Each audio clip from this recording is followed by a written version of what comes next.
Iya, kita kali ini membahas tentang sinergi untuk desa maju. Ya, kita udah belasan episode sebelum-sebelumnya, kita sempat juga undang beberapa narasumber juga. Ya, jadi kita membahas nih beberapa topik ya sambil kita akan review hari ini, Pak Suri Koco. Ya, Beberapa episode dan juga masukan-masukan dari narasumber yang intinya bagaimana memajukan desa di Indonesia, sehingga kita nanti bisa diambil kesimpulan ya sinergi apa sih yang bisa kita lakukan uh, bersama-sama untuk memajukan desa di Indonesia ini. Jadi kemarin memang kita juga undang beberapa narasumber yang bagus juga. Nah, mereka juga bisa memberi masukan ya, saya juga memberi masukan. Nah, itu kadang-kadang justru narasumbernya yang pengen denger langsung gitu kan. Kira-kira pergumulan ya dan juga permasalahan yang terjadi di desa itu seperti apa ya. Jadi ketika ada narasumber secara finance misalnya kemarin ya ada Pak Deddy Sidarta, nah itu dia bisa kasih masukan secara finance gitu loh. Atau leadership kemarin ada Pak Imam Wijoyo juga, jadi bisa kasih masukan tentang leadership ya yang bisa diterapkan di organisasi di desa. Begitu juga kalau tentang bisnis, saya bisa kasih masukan juga dari segi usahanya, ya kan, mindsetnya, nah seperti itu. Jadi setuju banget Pak kalau ada dari pelaku bisnis langsung ya, pelaku usaha langsung dari desa, seperti itu. Nah yang menarik juga ini Pak Suryo Koco, kemarin dari yang kita sempat bahas ya, saya sendiri juga makin terbayang ya kira-kira pergumulannya seperti apa sih yang ada di desa ya kan. Banyak pengurus BUMDes itu ternyata income-nya sangat kecil gitu ya. Itu jadi pergumulan. Makanya BUMDes itu memang lebih baik melihat dirinya ya mirip dengan sociopreneur gitu loh. Ya sociopreneur. Jadi di mana berusaha bukan orientasinya melulu ke profit, tetapi bahwa apa yang mereka lakukan ini bisa mendatangkan impact ya, impact yang baik buat desanya gitu loh. Jadi ketika mereka lakukan dengan ikhlas, dengan sepenuh hati, pasti hasilnya juga akan jauh lebih baik ya, dibanding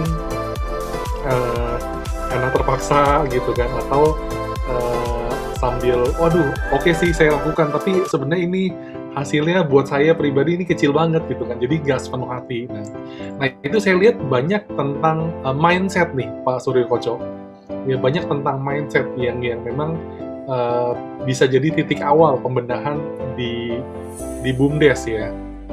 Nah yang menarik juga kemarin ada peserta juga nih yang ikut join di Zoom ya, join di pembicaraan kita, itu juga ada dari kalangan peneliti dan lain-lain. Nah, mereka juga melihat bahwa si pengurus BUMDes juga memang perlu dibenahi dari sisi mindset tadi gitu ya. Salah satunya bukan sekedar training saja, tetapi juga coaching itu loh ya. Jadi saya lihat kayaknya pendamping desa ya ataupun para fasilitator atau para pendukung di ekosistem desa ini mungkin juga bisa dibekali dengan ilmu coaching gitu. Jadi benar-benar menggali dari si pengurus, sebenarnya kenapa sih kamu mau jadi pengurus BUMDes gitu kan. Nah kalau ada yang motivasinya mungkin agak miring dan lain-lain, atau bahkan dia sendiri belum tahu apa yang dia harus lakukan ya, itu kan akan tergali sebenarnya. Seperti itu Pak Suryo Koco. Kalau kita bicara murni bisnis, itu pun tetap yang kayak tadi, harus ada, kita tahu apa yang kita lakukan, tentu saja harus berkembang seperti itu kan. Nah di awal-awal ya kemarin itu saya ada sempat cerita tuh di salah satu episode, kita sebagai pebisnis pun kita tahu begitu kita buka sebuah bisnis itu kadang-kadang nggak langsung untung kan. Ya bisa 1 tahun, bisa 2 tahun ya. Kadang-kadang kita sebagai pengusaha pun juga menggaji diri kita mungkin bisa jadi lebih kecil daripada karyawan kita gitu loh. Kalau kita sebagai pengusaha ya. Dan itu wajar, itu terjadi ya. Maksudnya ketika bisnis baru kecil gitu kan, mungkin kita ambilnya mungkin sedikit lah gitu loh. Ketika bisnisnya udah mulai berkembang ya, secara wajar ya oke lah kita bisa ambil lebih banyak. Ya memang saya lihat dari dua sisi ya, dari sisi mungkin penentu kebijaksanaan ya, yang membuat aturan segala macam itu memang juga perlu lebih disadarkan juga ya tentang, ya maksudnya kalau yang kemarin saya dengar curhatannya kan, pengurus BUMDes kan terimanya ratusan ribu gitu kan katanya. Ya itu tuh curhatannya. Tapi saya bilang, kita pun sebagai pengusaha ya, misalnya orang tua kita punya bisnis, juga nggak serta-merta langsung kita dikasih banyak atau gaji besar, nggak juga gitu ya. Ini real ya, ini contoh nyata. Ya kadang banyak dari pengusaha-pengusaha juga ketika anaknya mulai bantu bisnis ya cuma terima UMR misalnya gitu loh, ya supaya dia punya feel juga gitu kan, saya mau usaha saya maju, kalau ketika usaha saya maju baru saya bisa dapat lebih gitu. Nah mungkin itu yang juga kita bisa lihat ya, di pengurus BUMDes pun juga jangan harap, jadi ini dua sisi ya, baik dari penentu kebijakan maupun pengurus ya.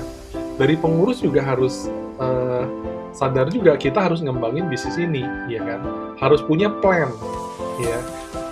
Kemarin juga kita di beberapa episode kita bahas tuh tentang planning ya. Planning ini penting karena kita kayak ketika mencapai sebuah target, apakah itu bagus atau enggak kan kita bandinginnya dengan apa? Dengan planning kan. Ya kalau kita targetnya 100 juta, ya ternyata dapat 150 juta, mungkin kita bisa bilang bagus karena di atas planningnya kita ya kan. Tapi kalau kita dapat 200 juta, ya bagus atau jelek? Ya kalau planningnya kita 300 juta, ya dapat 200 juta artinya ya kurang gitu kan. Nah bayangkan kalau tanpa planning, ya tanpa planning, tiba-tiba BUMDes menghasilkan 500 juta, ya itu bagus atau jelek? Ya tidak punya pembanding ya kan, karena nggak punya planning, maka ya kita cuma terima begitu saja. Ya akhirnya pakai feeling ya, kira-kira 500 juta mah kayaknya besar lah gitu kan, atau kira-kira kecil. Nah makanya itu pentingnya planning ya, planning itu penting di perusahaan ya, di sebuah perusahaan swasta gitu kan, yang pasti profit oriented ya. Nah itu aja bisa dilakukan ya. Banyak sampai hari ini kok perusahaan-perusahaan swasta pun untuk katakanlah divisi sales itu gajinya kecil banget gitu ya, UMR gitu, bahkan ya tidak mengagetkan juga ada yang di bawah UMR untuk posisi sales gitu. Tapi mereka juga memperoleh komisi atau fee gitu kan, sesuai dengan kinerja mereka.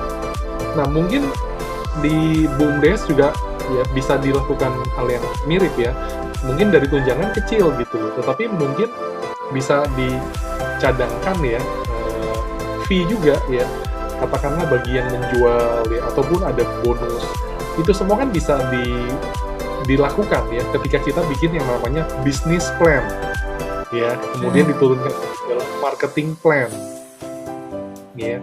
Memang tadi di awal juga Pak Suryokoco udah bilang kan, bahwa kalau ketika kita bikin satu usaha, kita harus melihat potensi diri kita gitu kan, kalau kita sendiri yang bikin usaha. Artinya BUMDes juga ketika bikin sebuah usaha, ya itu juga harus melihat potensi apa yang ada di desa itu, ya kan, problem apa yang kita berusaha pecahkan.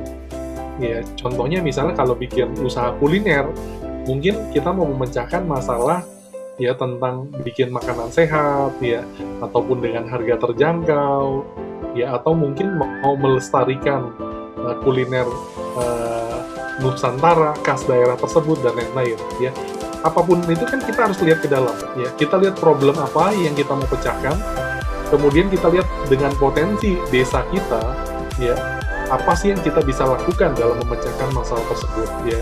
Tentu saja kita nggak bisa memecahkan masalah yang kita tidak bisa selesaikan ya kan. Kalau di desa kita mungkin punya banyak programmer ya, karena saya sempat juga lihat ada desa IT, wah ya mereka ngumpulin para programmer di desa mereka, ya artinya mereka bisa memecahkan masalah-masalah melalui skill IT yang ada di desa mereka gitu.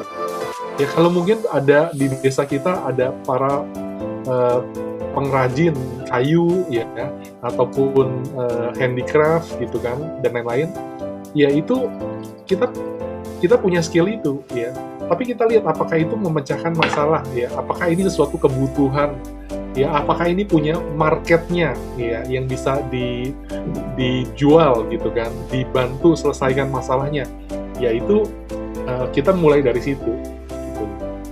Jangan sampai kita membuat sebuah solusi yang tidak dibutuhkan, ya yang tidak ada masalahnya. Wah itu kan uh, seperti kunci tanpa gembok gitu kan. Ya seringkali kita lihat, wah ada masalah nih, tapi nggak ada kuncinya, yaitu gembok tanpa kunci. Tapi kalau kita bikin sesuatu, ya yang sebenarnya tidak menyelesaikan apa-apa, sesuatu yang tidak dibutuhkan gitu, itu namanya kunci tanpa gembok kan. Jadi ketika ini contoh ya, contoh misalnya kita uh, punya sebuah ruko ya, atau kita sewa sebuah ruko ya. Ketika kita sewa, kemudian kita lihat di sekitar situ, oh ternyata ada sekolah gitu kan. Nah kalau kita mau menyelesaikan masalah yang ada di sekolah itu kan kita lihat kan, kalau memang marketnya kita adalah siswa sekolah tadi, oh ternyata mereka butuh fotokopi, oh mereka butuh alat tulis, ya mungkin kita akan membuat ruko tadi menjadi tempat fotokopi yang menjual perlengkapan sekolah misalnya, alat tulis seperti itu. Ya, atau kita lihat ternyata di dekat situ ada perkantoran ya, atau ada sederetan ruko gitu kan. Oh kita mau menyelesaikan masalah, artinya mereka pasti karyawannya butuh makan misalnya gitu kan. Akhirnya kita jadikan ruko itu rumah makan seperti itu. Nah ini contoh-contoh sederhana ya kalau di usaha UKM lah katakan. Nah kalau kita di desa juga sama ya, kita lihat ada problem apa yang kita mau selesaikan di daerah kita, atau yang lebih luas lagi di Indonesia misalnya gitu loh, dengan skill yang apa yang kita punya ya. Kalau kita tadi lihat, wah kayaknya cocok nih ini dijadiin rumah makan, tapi saya nggak punya passion di bidang kuliner ya, saya juga nggak bisa masak ya, saya juga nggak suka ngelayanin orang misalnya gitu kan ya.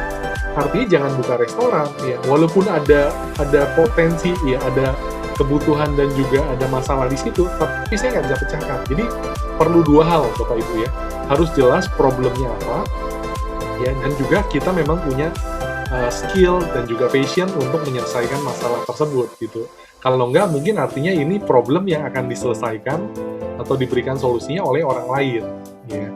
Memang kadang-kadang bikin restoran tidak harus kita yang bisa masak juga ya, tapi kita memang punya passion di sana, kita juga punya panggilan bahkan ya untuk bikin rumah makan di sana ya. Jangan sampai tidak ada sama sekali seperti itu. Ya, nah kalau kita memang punya passion di situ, kita nggak bisa masak, kita bisa cari chef, kita bisa cari koki dan lain-lain misalnya. Ya. Nah ketika kita di desa juga kita lihat potensi apa yang ada di desa kita yang bisa menjawab kebutuhan ya masyarakat Indonesia atau masyarakat di sekitar kita ya. Jadi kita juga harus jelas customer-nya siapa ya, masalah siapa yang kita mau pecahkan dengan potensi yang ada di desa kita. Seperti itu Pak Surikoco.